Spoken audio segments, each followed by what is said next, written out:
feel like ever since Boswell's came over, we've definitely been better.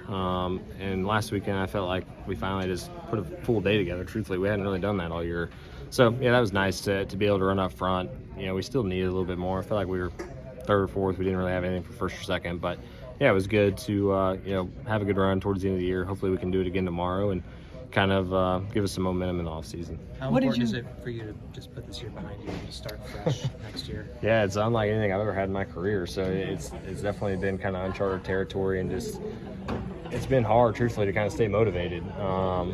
Just not having the points to race for. Really, I've always been in some type of points battle or something, and with our penalty, we haven't really done that. So, I think the good thing is with Boswell coming over, it's given me something to kind of keep working towards, just trying to get better for 2024. And yeah, I'm definitely excited to push the refresh button, just start fresh with everybody. It's been hard just not knowing that even if we run second on that day, it doesn't do anything for us in the big scheme of things. So it'll be nice to just reset, truthfully, and hopefully start next season strong. And there might be a challenge on a reset. There always is. You got new people over there and younger and not, Kevin Harvick and whatnot. So is the reset going to be a huge challenge, do you think? I mean, I wouldn't be surprised if it was. Yeah, I think it's definitely going to be a totally new dynamic for me that I've never had to experience before, where I'm all of a sudden the lead guy in a sense of seniority there. So, yeah, I've never had that anywhere I've ever gone. I've always been the new guy, and I've always been the younger guy. So, now with next year with Kevin gone and Aric gone, I'm the guy now that's going to be there the longest. So that part's going to be interesting to try to navigate and just try to figure out what that footing looks like. I'm excited for the challenge and looking forward to it, but it's big shoes to fill. Kevin's done a phenomenal job as leading our company, and hopefully I can just be half of what Kevin's been able to do. If I can do that, I feel like I'll have a good career there. So Aric told me that you guys have been having some conversations about you moving into that leadership role. Yeah. Was it curious? Can you give me more perspective on that? Yeah, Aric's been just literally the definition of like the perfect teammate.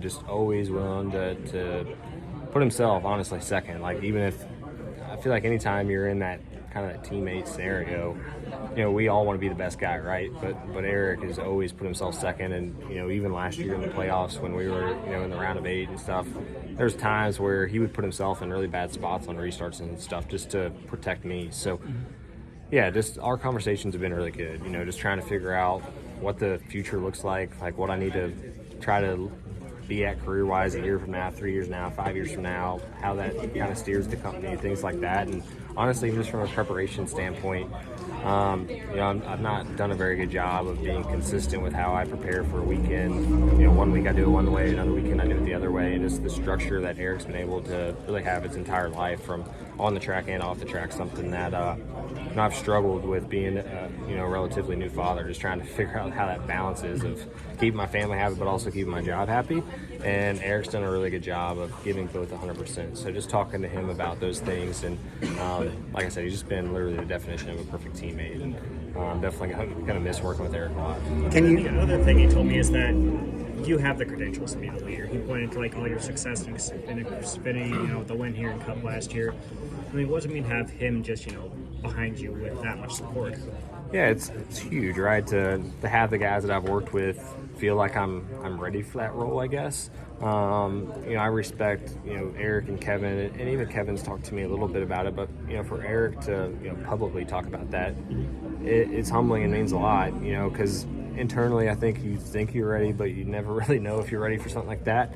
And for him to kind of give his nod of approval and things like that, I agree. I think we've had the credentials, I guess, to be that guy, but we haven't done it consistently enough to be that guy. So that's going to be the biggest thing, I think, going forward for me, is just to try to be that lead car week in and week out. That's something that I've been able to do maybe 8 to 10 weeks a year, but I don't do it 36 weeks a year. So I just got to try to be better on that end. And if we do that, I think that role will just naturally kind of come into itself. Can you contrast a little bit what you've learned from Aric versus what you've learned from Kevin? Two very different personalities. Yeah, it's definitely, I feel like it's all the same. It's just how it's worded is totally different, right? Like I feel like all their, advice is, in the big scheme of things, the same thing. It's just how do you navigate doing those things. And it's no secret that both of their personalities are totally different. My personality is different from them as well. And just that's the one thing I think, talking to Aric, he did a really good job of you don't have to do it like this guy or like that guy. You need to do it how Chase Briscoe wants to do it. And for me, that's just trying to figure out what that even looks like. I definitely feel like personality-wise, I'm probably more like Aric than I am Kevin. But at the same time, I got to figure out what that role looks like for me. And I think Eric's done a really good job of just trying to help me with that. He's been in multiple teams and seen multiple ways of doing it. And Kevin's the same way. Kevin definitely, I think, is more vocal than what I'll be. But there's all kinds of different ways to get to that end goal, and that's just the fun of it, truthfully, is trying to figure out how to move certain people and how to push certain people. Everybody kind of is motivated by different things, and it's all things I'm gonna have to learn. So I'm looking forward to that next year. What kind of value do you think Josh will bring in? Yeah, I think Josh definitely is going to be, I think, a quick plug and play guy. Truthfully, from a background standpoint, I don't think he's going to be much different than what I've worked with in the past. I definitely think he's similar to Kevin and Ryan and stuff. So I think from that side of things, it's going to be normal. But from a personality standpoint, I don't know what to expect because I don't know Josh super, super well. What I've been around him, he seems like a very easygoing guy. But until you get in that work environment, it's hard to say. But I definitely think that, it should be relatively a simple switch. Yeah, it's hard. He's got a really hard thing to do is try to replace the guy that's first ballot Hall of Famer. So, just like I was talking, how I'm going to have to do it my way, he's going to have to turn that 4 car into his car and do it his way. And, I'm going to be more than willing to help him kind of show him the ropes of how Stewart-Haas works in and out. And I'm sure those things are going to change too. How we've done it the past 5 years is going to look different probably in the next 5 years. So it's all relative. It's constantly changing and evolving. But I do think that Josh will be pretty, it's not going to be this huge learning curve. He's got Cup experience. He's worked with big teams. So from that standpoint, I feel like it should be pretty easy. And then kind of sidestep a little bit, but did you watch assuming you watched the truck race? Yeah. And, yeah. Just your thoughts on it? Yeah, I think that, it's tough, right? Like, those guys are all trying to, some of them probably don't have a ride next year. They're trying to prove their worth going into next year and finish on a good run. The championship thing was unfortunate. I think the biggest thing for me is I think everybody knows that it was retaliation, right? Payback. But I feel like if you're worried about saying it just for the penalty side of things, it should probably just be a penalty anyways if you're flat out lying about it. So that was the only thing that was kind of just rubbed me kind of the wrong way is everybody kind of understood, I think, your intentions behind it, just kind of own up to it. But, yeah, I definitely hate it for all the championship 4 guys. It was kind of chaotic, obviously, and the whole field just wished that it would have been cleaner.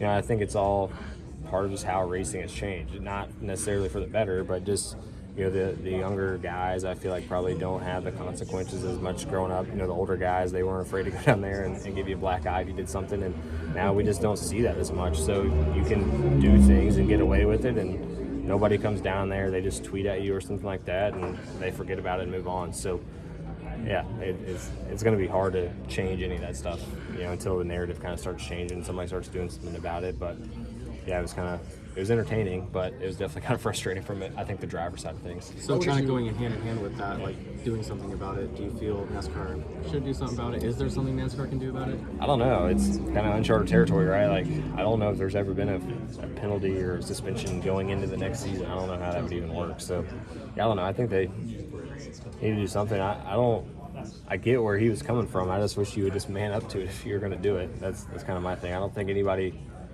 was going to, I guess, second guess him as much as if it was just a normal given weekend. I mean, I get that you got taken out of a championship, but just man up to it. And then Carson's obviously graduating into the Cup Series. Yeah. Do you feel like he needs to have a conversation with you guys, or just kind of shut up and prove yourself on track? No, I don't think there's any conversation. I think you get raced how, when you get in the Cup Series, you get raced how, you race other people. So it's going to come around pretty quickly if it continues to do that. I think Carson's an incredible race car driver.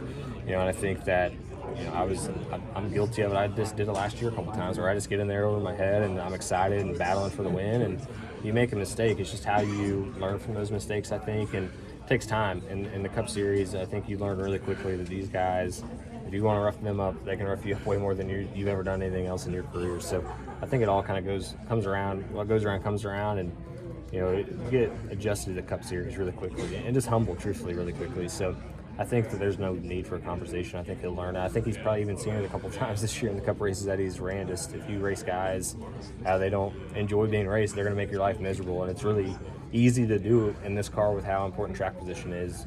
I feel like it's probably harder in the other series to make a guy's life miserable than our cars. It's really easy. So, yeah, if you make bad decisions, only the guys will make you pay for it. How would you assess your season so far? Pros, cons, what's went well, what didn't? Yeah, I mean, it's not a very good grade. I probably would have flunked out if it was school. I feel like we have had a couple weekends that were really just solid weekends. I look back at even last weekend where, qualifying the top 5, literally running inside the top 5 all day long, and that's what we need to be doing every weekend. And we've been able to do that. Literally, I would say the last 2 years, 8 to 12 weekends a year. We just haven't been able to do it 36 weekends a year. I think whoever wins this championship, tomorrow, they probably didn't have perfect weekends, 36 weekends either. But their bad weekends aren't as bad as what our weekends have been. So that's the biggest thing I think for me is just trying to figure out how can I make those bad weekends sting a little bit less and just bleed less positions and less points and things like that. But I do think there's a lot of positives to take away from the season. The crew chief change, I'm glad that we did that, in the time frame that we did. If we would have did that going into next season, I feel like we would be 6 months behind again and just be trying to learn stuff. So I'm glad that we were able to do it at the time frame we were, just so we could learn all year this year and get Boswell acclimated. But yeah, it's been a frustrating season. Unlike anything I've ever had, where I'm just not really racing for anything, and that's been kind of hard to get used to. Chase, look at SHR the last year and a half, 2 years or so. It hasn't been the level you guys are used to. How would you pinpoint that on? What would you pinpoint that on? Well, I wish I could pinpoint it out, because if I could do that, we could fix it really quickly. Sure. I think it shows, especially with this next gen car, more than ever. If there's cracks in your foundation, they're gonna just get shown really quickly. The old car, you could build speed, you could buy speed. This car, it's the fundamentals and just the structure of everything from top to bottom. And I think that's where, for us, we've been so good at just being smart and, engineering things and just, out engineering people probably, truthfully. And now we can't do that with this new car. So all those things that we were able to kind of mask a lot of the time because of the speed and the performance, now we're not running good. So all those things show. So I don't know. I think it's a combination of a lot of little things. I don't think it's one person or one thing that you can change and you're all of a sudden going to turn the company around. We've had flashes of where we're all 4 really good. It's just a matter of doing that, like I said, on the 14 car, where we do it more consistently. Chase, on the funding side of things, we've seen Smithfield announce that they're not going to be back. We've seen Busch, move over to another organization. What's your funding looking like for 2024? And does it worry you a little bit that you'll have everything that you'll need next year? Yeah, I mean, I think, for me, at least on the 14 car, I can't speak for the company by any means, but on mine, I know all my partners are good and coming back. So, I'm thankful for all of them, all that they do. Obviously, we can't do what we do without them, so they're a massive part of that. But yeah, I'm thankful for each and every one of them because I think they've seen the benefit in racing and motorsports in general. And, I'm also confident in our owners, Gene Haas and Tony Stewart, that if we do have, an issue with, the big gap like you were just talking about with Smithfield and things like that, we're very fortunate that our owners have the funding to do it, even though it's probably not what they would like to do. We do have that option. So hopefully we can get sponsors for the whole company, and that comes with running good and winning. If you're winning, everybody wants to sponsor your car, so hopefully we can do that. How humbling has this season been? This is Daniel Hemrick, driver number 11 Collie Grits Chevrolet. Make sure you hit that subscribe button. Also check out one of those 2 videos beside me. Visit frontstretch.com for more racing content.